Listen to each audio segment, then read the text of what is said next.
السلام عليكم ورحمة الله وبركاته. مرحبا بكم في هذا الفيديو جديد. اليوم إن شاء الله غادي نوجد معكم الكوتليت والكفتة والشليطات والملوخية اللي شي حاجة اللي أكثر من رائعة.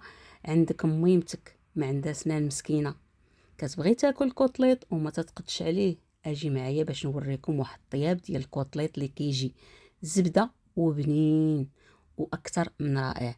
غادي نبداو ان شاء الله في المقادير وطريقه التحضير.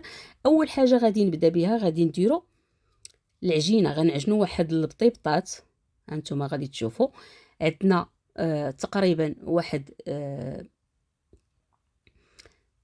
زلافه ديال الفينو اولا القمح الصلب، واحد الخميره، معلقه كبيره ديال الخميره، وغادي نديرو واحد زلافه، وكنديرو واحد شويه ديال السكر. هذا غير باش نحمرو، اللي ما بغاش ما يديروش. وغادي نعجنوا هاد العجينه ديالنا بحال هاد الشكل، ندخلوا داك الماء في داك فينو باش بلا ما ندلكو بلا ما نتعذبوا كتجي ديك العجينه رطبه وملسه وزوينه بزاف. المهم هاد الطريقه ملي كنديروها كنغطيو عليها وكنخليوها واحد 5 دقائق ماشي بزاف، بين ما تفاعلت الخميره مع الكوزينه عندنا سخونه راه دغيا دغيا.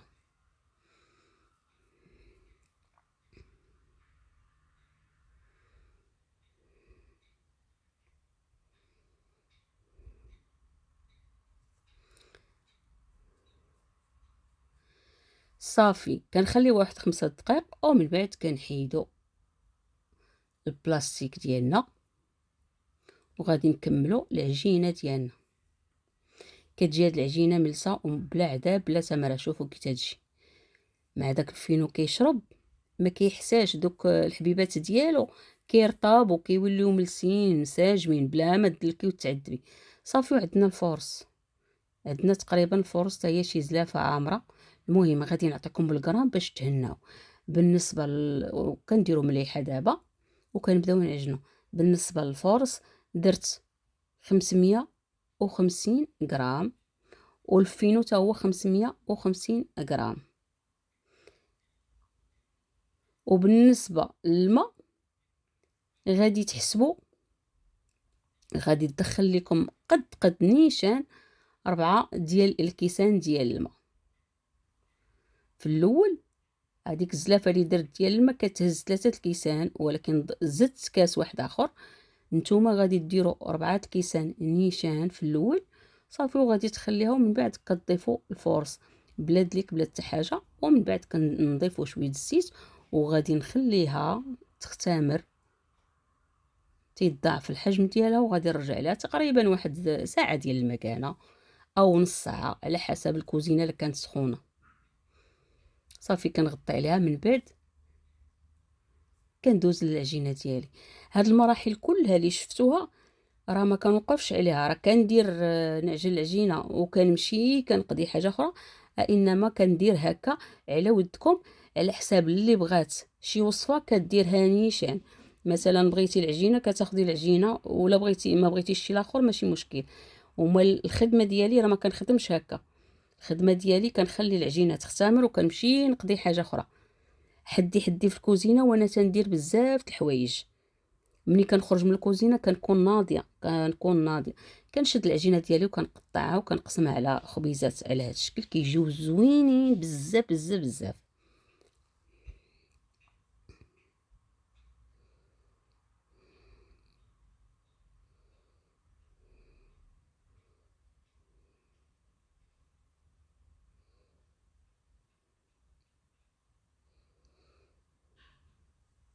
المهم هاد الخبيزات راه كيجيو زوينين بالنسبه للناس اولا البنات اللي ما تيقدروش يعجنوا اولا ضارينهم يديهم ما تيقدروش يدلكوا.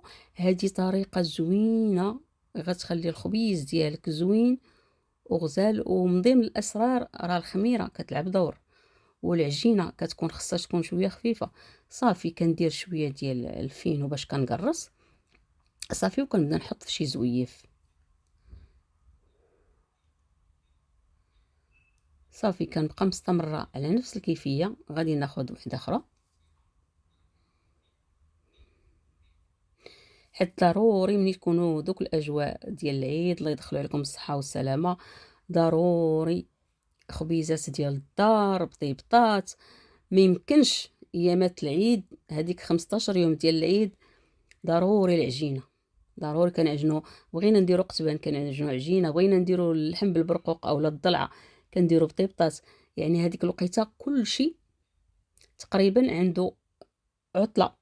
صحاب الحوانت، صحاب كاع الناس اللي كيبيعوا كيشريو في شي بلاصه كيمشيو لبلادهم باش يعيدوا. والله يدخلوا عليكم الصحه والسلامه وطولة العمر وباش ما تمنيتو ان شاء الله. صافي مني كملت غادي نغطي عليه تقريبا ما غنكملش حتى 10 دقائق. انا كوزينتي البنات سخونه دائما تنقولها لكم. صافي كنوجد المقله. الا بغيتوه يتنفخ وتجي يجي بحال ساندويتش من الداخل، راه خصكم قبل ما يخمر، يلا يبغي يخمر غادي ديروه طيبوه. كنتو بغيتوه يجيكم مفشفش ورطب وزوين وما يتنفخش ليكم، يبقى هو راه رطب وزوين بحال الخبز عادي، غتخليوه تيخمر. صافي كي تتحطوها كتقلبوها مباشره راه كتنفخ وكتخمر وكتجي بحال ساندويتش من الداخل. هادو هما البطيبطات ديال اليوم اللي كيجيو زوينين. مازال كنديروا اشكال وانواع، راه فين ما درت شي وصفه ليكم غادي نعجل لكم ان شاء الله خبيز. بالنسبه للبنات المبتدئات اللي يلاه بداو حياتهم الزوجيه وباغيين يتعلموا وباغيين يستافدوا وباغيين يديروا بزاف الحوايج، هذاك الشيء الا كنتي بحال هاد الشغل ديال الكوزينه كنتي كتبغيه راه كيجيك زوين، انت كتستمتعي، انت كديريه وانت كتستمتعي. صافي كملت الخبيزات ديالي ضروري ما تغطيوهم بشي زويف. بغيتو تاكلوهم ديك النهار راه غادي تخليوهم، بغيتو كنتو غانتوما قلال راه غادي تخزنوا كلشي وغتخليو واحد جوج حبات غديروهم في المجمد. غادي دوزو نتبلو الكفته. عندنا الكفيته غنديروا فيها شويه البصله ماشي بزاف وشويه ديال المعدنوس. غادي ندير لكم هاد الكفته بحال ديال الزنقه، ديك ديال الزنقه اللي مختصين بالشوا الشعبي اللي كتجي الكفته ديالهم بنينه. ضروري غادي نديروا شويه ديال الهريسه، وعندنا القزبر، ضروري من القزبر وضروري من الكمون والفلفله حمراء. هذا كمون، المهم كمون، القزبر يابس، الملحه، فلفله حمراء، شويه الحرور. هادو هما المكونات. بغيتو تضيفوا شويه واحد الضريس ديال الثومه ضيفوه، ولكن اللي كيديروا على برا ما تيديروش الثومه.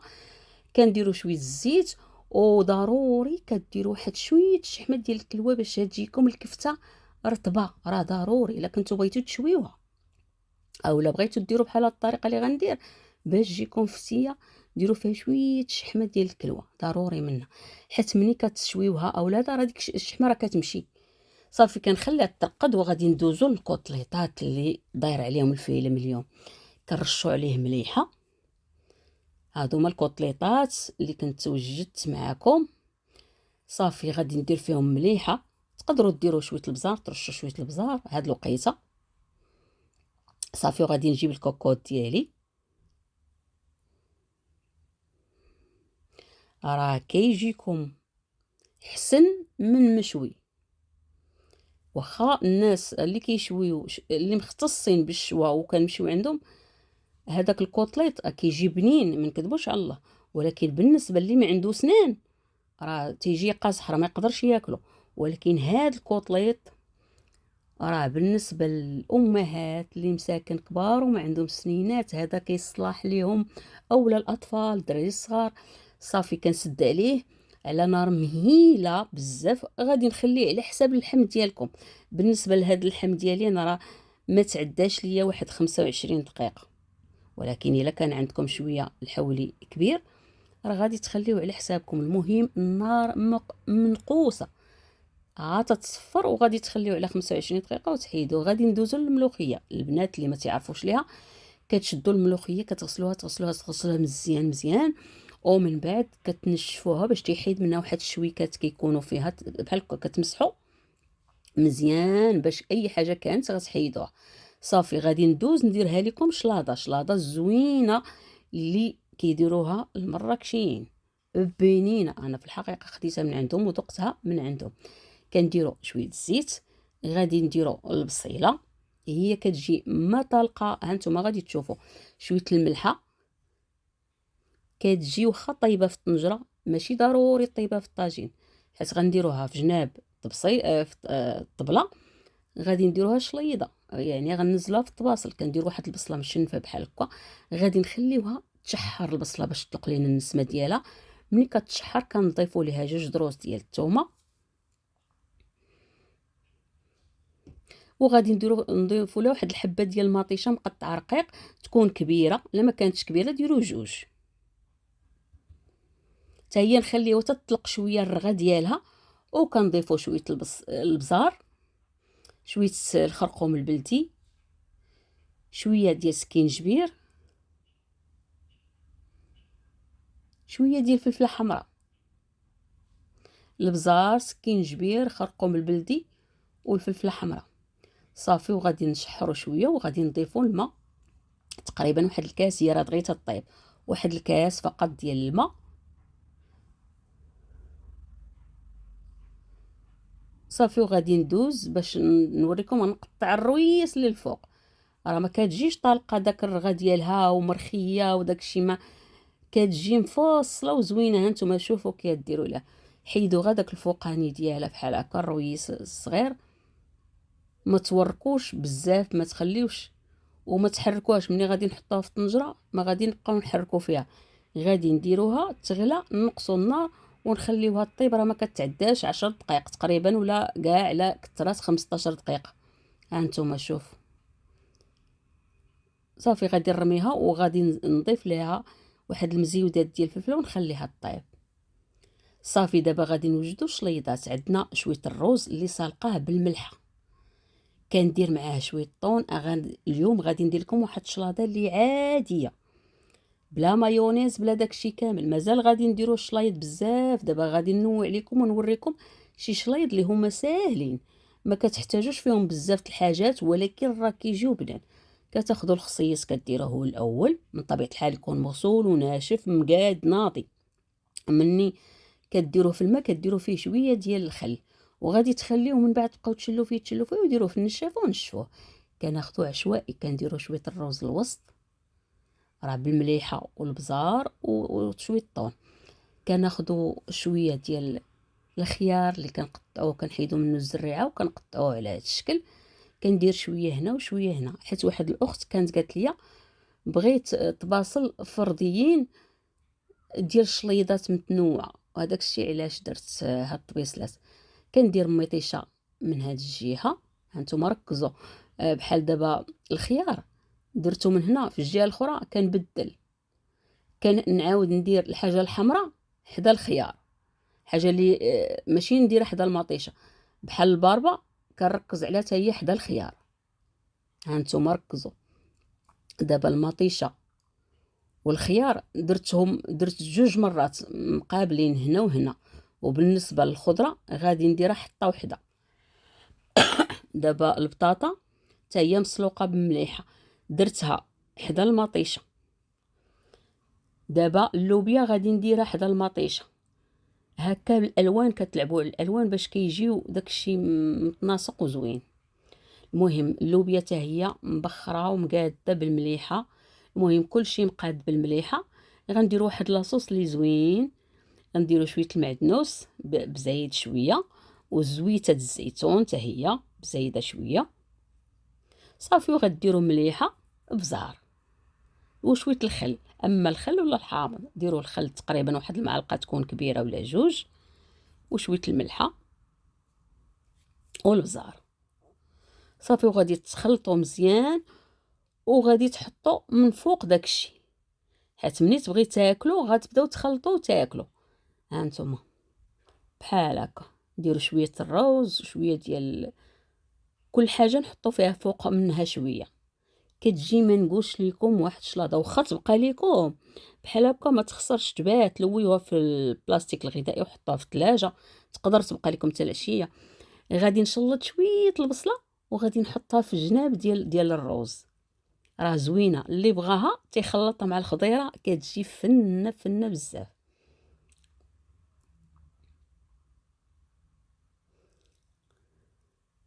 صافي غادي نضيف شويه ديال الطون، نزيد شويه ديال الطون من الفوق. وغادي نوريكم واحد البيضه حيت كيفاش نقطعها. واحد الاخت كانت درت الرفيسه، كنتمنى من الله تشوفني في هذا الفيديو، حيت قالت لي كيف درتي البيضه، بغيناك نشوفوا غير البيضه ساهله. كنبداو نشنف بالموس هكا هكا هكا حتى كندور على البيضه كامله وكتجي زيكزاكي. كندخل الموس هكا ونعاود ندخلو بحال بغيت ندير شي هرم، ونعاود هكاك وانا غاده تندور على البيضه كامله، وفي الاخر كنهزها. حيت كانت شافت فهادي الرفيسه كنت درتها وقالت لي كيف درتي داك البيض.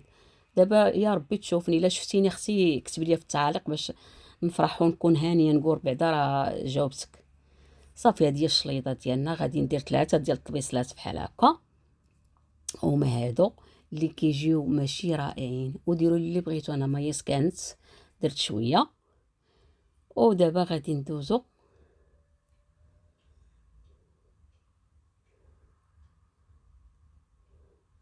ندوزو للملوخيه.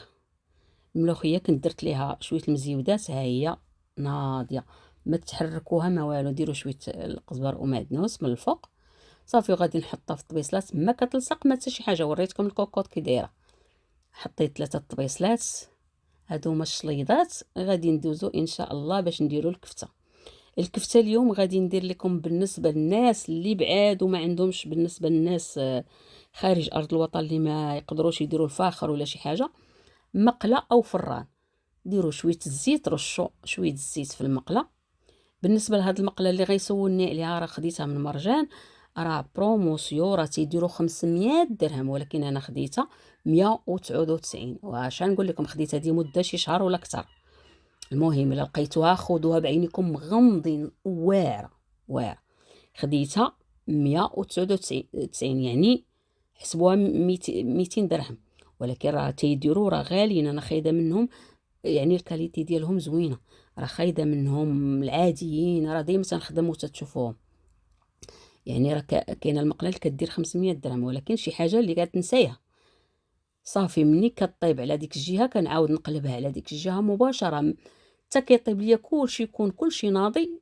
وكنحط دابا الكوكوط غادي نحل عليها على هذا الشكل. كتلقاو طلق اللحم شويه الماء، تخليو البوطه شاعله وانتوما كتقلبوا بحال هكا، ما تحركوش بعدا، بقاو تقلبوا باش يتحمر لكم شي شويه. صافي دابا كلشي تبارك الله موجود.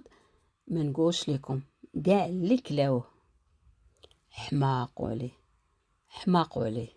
كاع اللي كلاو في هاد الغدا ديال اليوم عجبهم الكوطليط رطب رطب رطب العظيم، ما كتخلي فيه حتى شي جلده، حتى جلده ما تخليها. جا ماشي رائع، اكثر من رائع. كنتمنى تشجيعاتكم بلي لايك والبارطاج، وكنشكركم. شوفوا اللوين كده. دابا كتحطوا شويه الكمون وشويه الملحه، اللي بغى يدير شي حاجه كيزيدها ضروري مليحه وكمون. وشكرا والسلام عليكم وبالصحه والراحه.